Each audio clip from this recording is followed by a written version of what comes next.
Commander Vektar's three eyes narrowed as he surveyed the fresh batch of cadets seated before him in the Academy's primary briefing hall. 57 species represented, from the towering Kreks with their boulder-like hides to the delicate Whispery who barely registered on most sensors. And there, in the third row, sat the human. Of course there was a human. Today we discuss the most lethal predators known to our galaxy, Vektar announced, his voice carrying the weight of someone who'd seen too many good soldiers become lunch.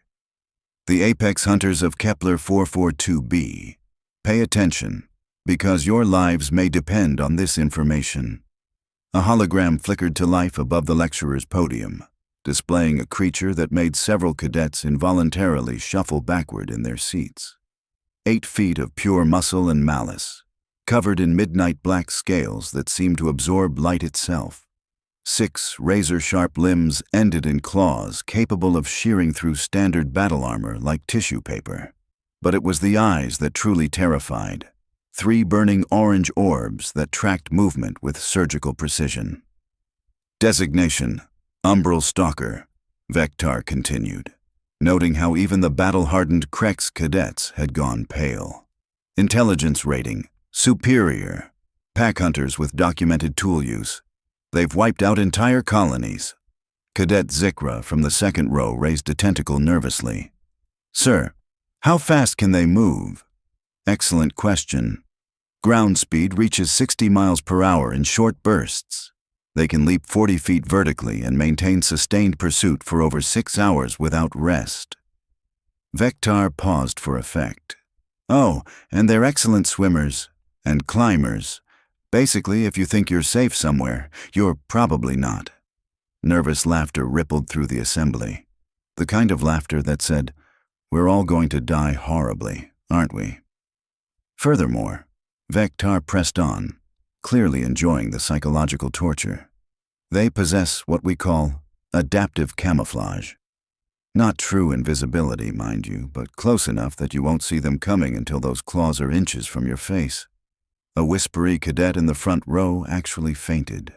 Now then, the commander said, pulling up another hologram showing claw marks gouged deep into a starship's hull. Standard protocol when encountering an Umbral Stalker is immediate retreat.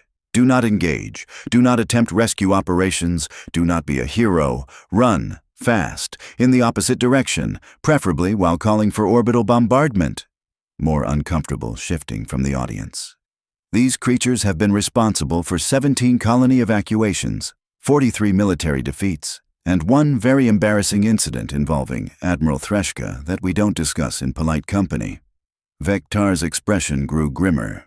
In 3 centuries of galactic expansion, we've developed exactly 0 effective countermeasures against them. They are, quite simply, the apex of evolutionary predation. That's when the human raised her hand. Commander Vektar felt his stomach drop. In his 40 years of military service and 15 years of teaching, nothing good had ever followed a human raising their hand during a threat briefing. Nothing. Yes, cadet. He checked his roster with a desperate hope that maybe, just maybe, this one would be different. Martinez, sir. Luna Martinez. The human stood up, and Vektar noticed she was grinning. Humans only grinned like that when they were about to say something that would give him nightmares. I have a question about the Umbral Stalkers. Of course you do, Vektar muttered under his breath. Louder, he said. Go ahead, Cadet Martinez. Well, sir, you mentioned they're from Kepler 442b, right? The planet we call Midnight Grove? Luna's smile widened, showing an alarming number of teeth. Because my family actually lives there. Has for about 20 years now. The briefing hall went dead silent.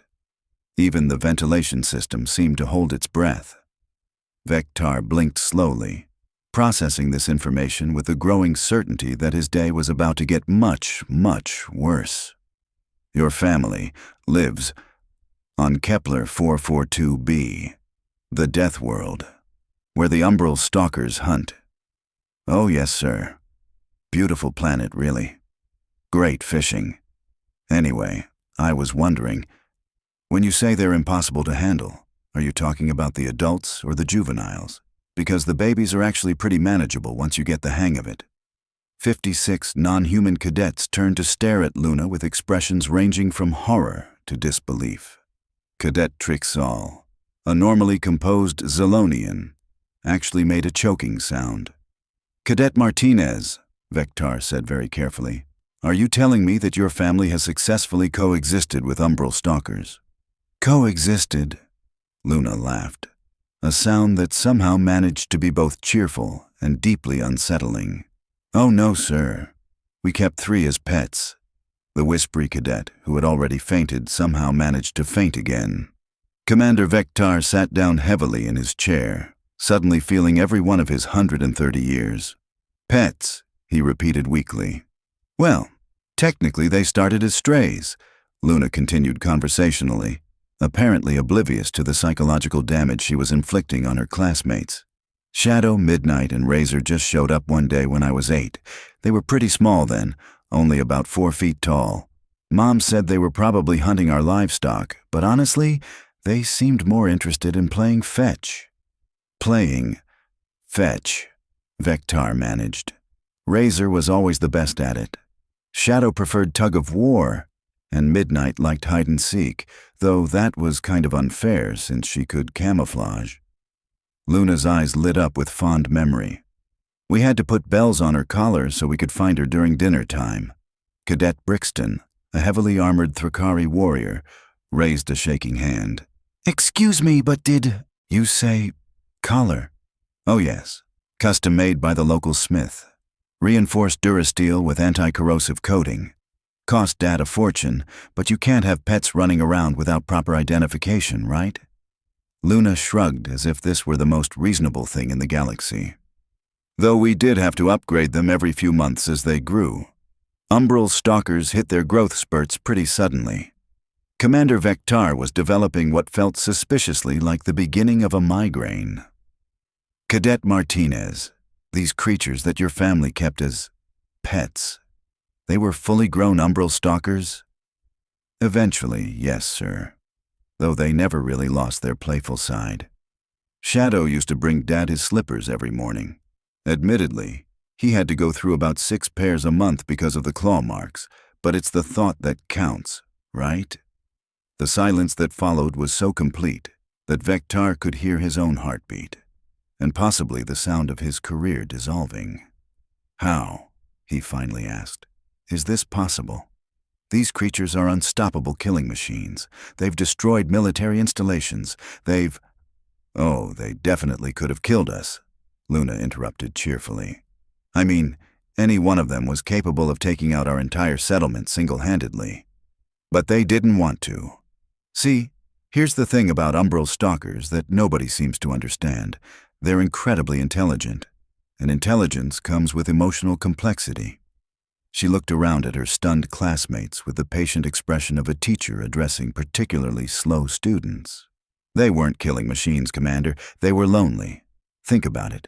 You're an apex predator with human-level intelligence stuck on a world where everything else is either too stupid to hold a conversation or too terrified to try.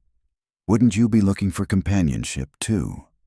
Vectar felt his worldview crumbling in real time. "You're saying they attacked colonies because they were lonely?" "Well, that and the fact that most species immediately start shooting the moment they see an Umbral Stalker," Luna said with a slight frown. "Kinda hard to make friends when everyone's trying to kill you. But humans? We're weird. We see a large, potentially dangerous creature, and our first instinct isn't to run or fight." "What is it then?" asked Cadet Yilksra, who had been following the conversation with the horrified fascination of someone watching a speeder crash in slow motion. Luna's grin returned full force. "We want to pet it." The migraine was definitely happening now. Vectar rubbed his temples with all 3 hands. "Let me understand this correctly. Your family's solution to encountering the galaxy's most feared predators was to pet them?" "That's how it started, yes, sir. I was 8, remember? I saw these big, scary-looking creatures skulking around our property, and my first thought was, wow, they look sad. So I went out with some leftover dinner and just Sat with them. You sat with them, Vectar repeated, his voice reaching new levels of strain.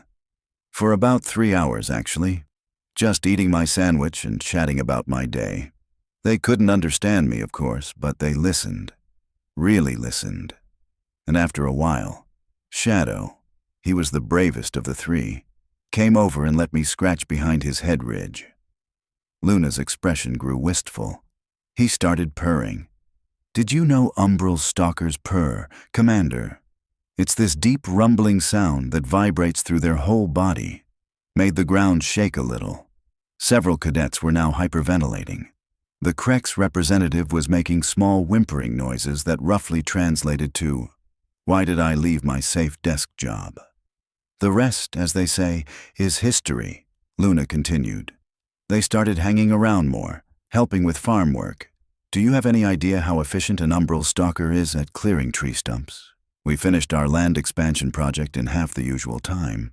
They helped with farm work, Vectar said faintly. Oh yes, Midnight was particularly good at pest control. Nothing like an 8-foot apex predator to discourage crop thieves, and Shadow had this amazing ability to herd our livestock. Never harmed a single animal, just used presence and positioning to guide them exactly where we needed them to go. Cadet Drickvel, a Manthari scout known for his steady nerves, raised a trembling appendage. What about the claws, the teeth, the killing parts? Luna waved dismissively. What about them? Humans have hands capable of crushing windpipes and manufacturing weapons of mass destruction. Doesn't mean we go around murdering everyone we meet. Intelligence comes with choice, and the Stalkers chose to be part of our family. She paused, then added with obvious fondness, though Razor did have to sleep outside after he hit puberty. 8-foot predators and furniture don't mix well, even with the best intentions. Commander Vectar stared at his newest cadet, processing information that contradicted decades of military doctrine and scientific consensus.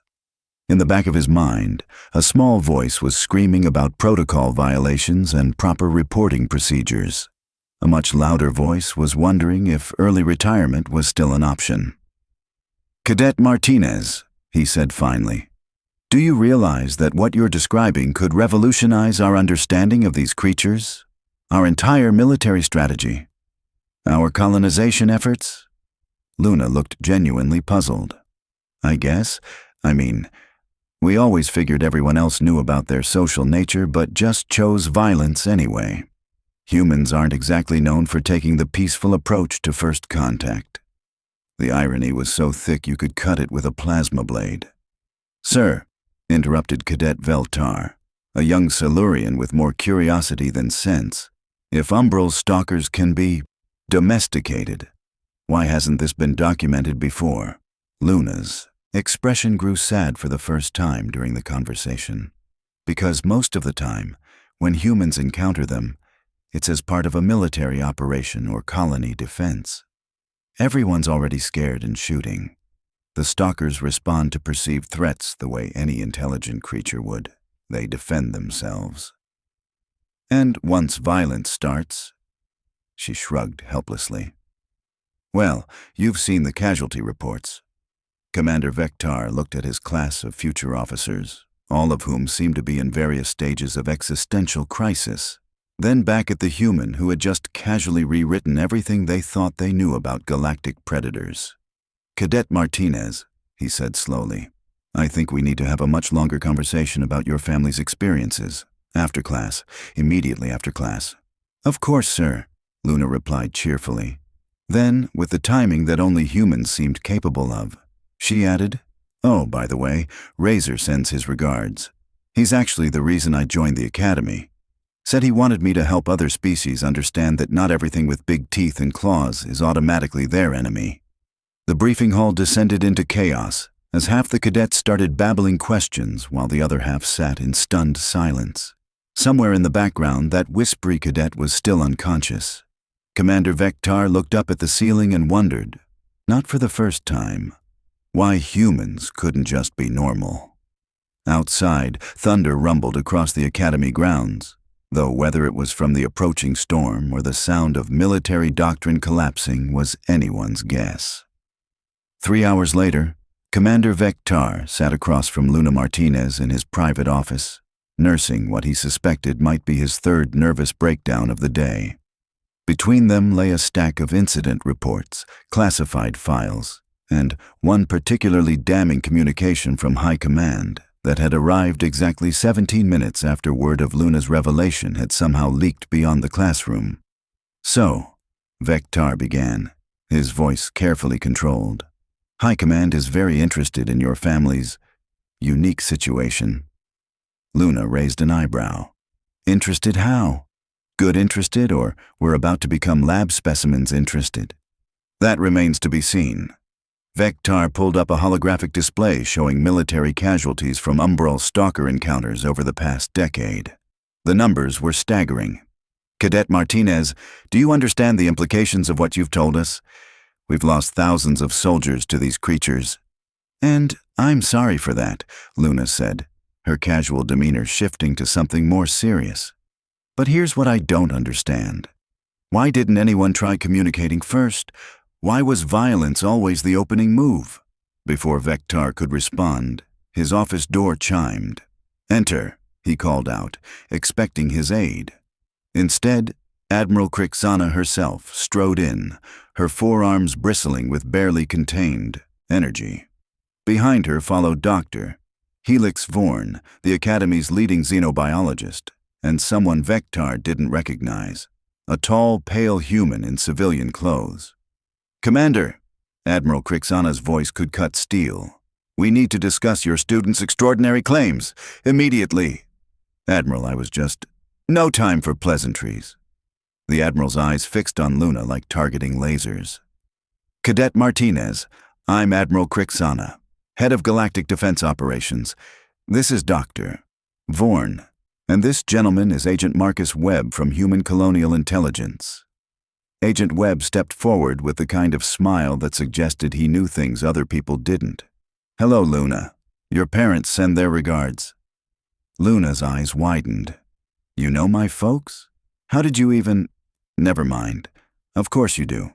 Government types always show up eventually." She crossed her arms. "So, what do you want?" "Proof," Admiral Crixana said bluntly. "Your story, if true, could change everything. But extraordinary claims require extraordinary evidence." Dr. Vorn activated a recording device, his 6 tentacles dancing across the controls.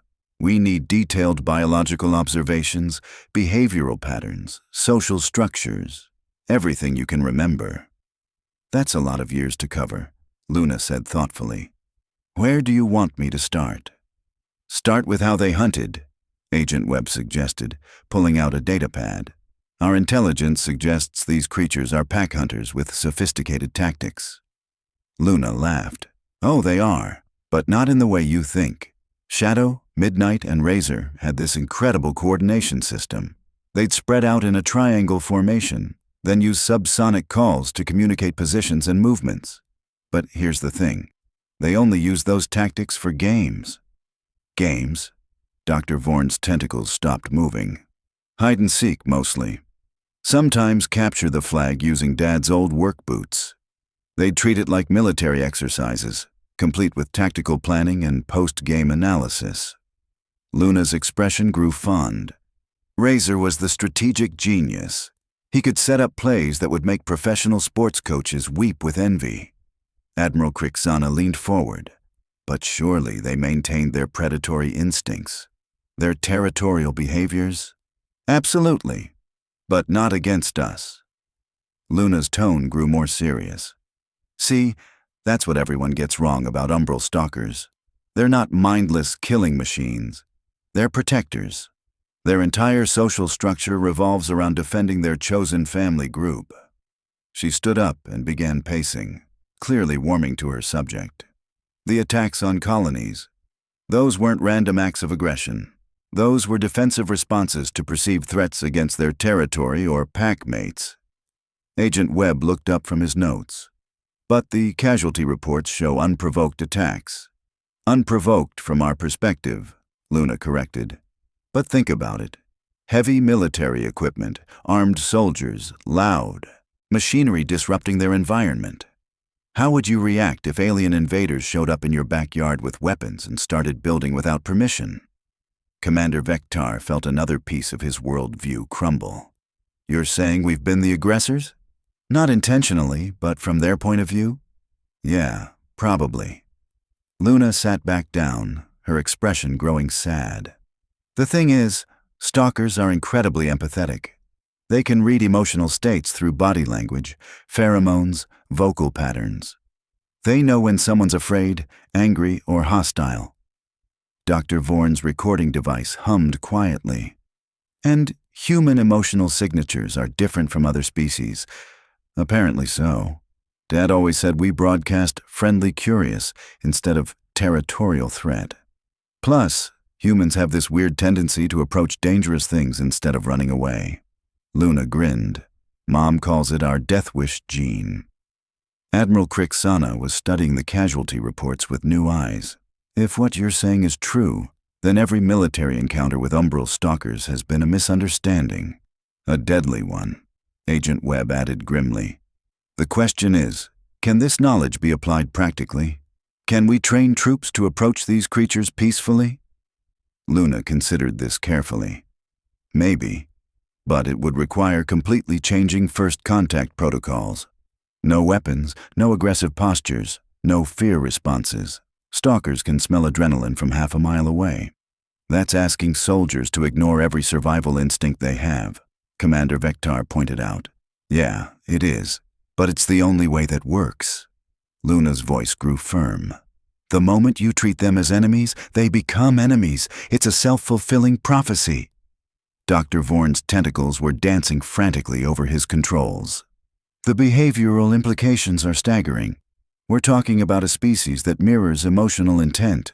Hostile approach generates hostile response. Peaceful approach generates curiosity, Luna finished. And once they're curious about you instead of threatened by you, everything changes.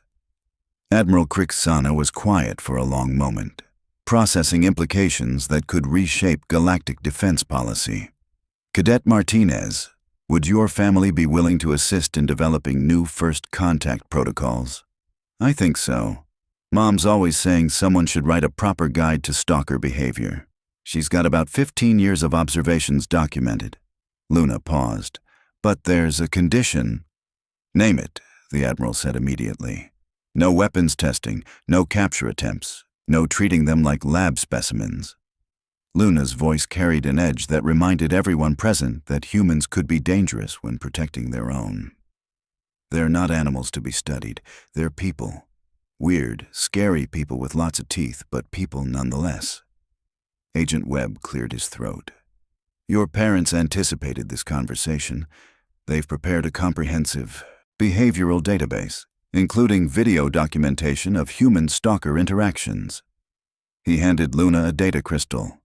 They also included a message for you. Luna accepted the crystal, and Vector noted her hands were slightly shaking. How long have you people been watching us? Since about 6 months after the first stalkers showed up on your property, Webb admitted. 3 apex predators suddenly going docile tends to attract attention from intelligence agencies. And you never intervened? Never tried to warn other colonies? We tried, Admiral Krixana said heavily. But without proof, without understanding the mechanism, our warnings were dismissed as human sentimentality. Other species assumed we were projecting our own social behaviors onto alien predators. Dr. Vorn looked up from his data analysis, which, ironically, we were. We just happened to be right. So, what happens now? Luna asked. Do I get expelled for traumatizing my classmates? Because Cadet Brixton still hasn't stopped shaking. Commander Vector managed a weak laugh. On the contrary, Cadet Martinez, I suspect you've just become the most important student in this academy's history. Great, Luna muttered. No pressure at all. Admiral Krixana stood up, her decision clearly made.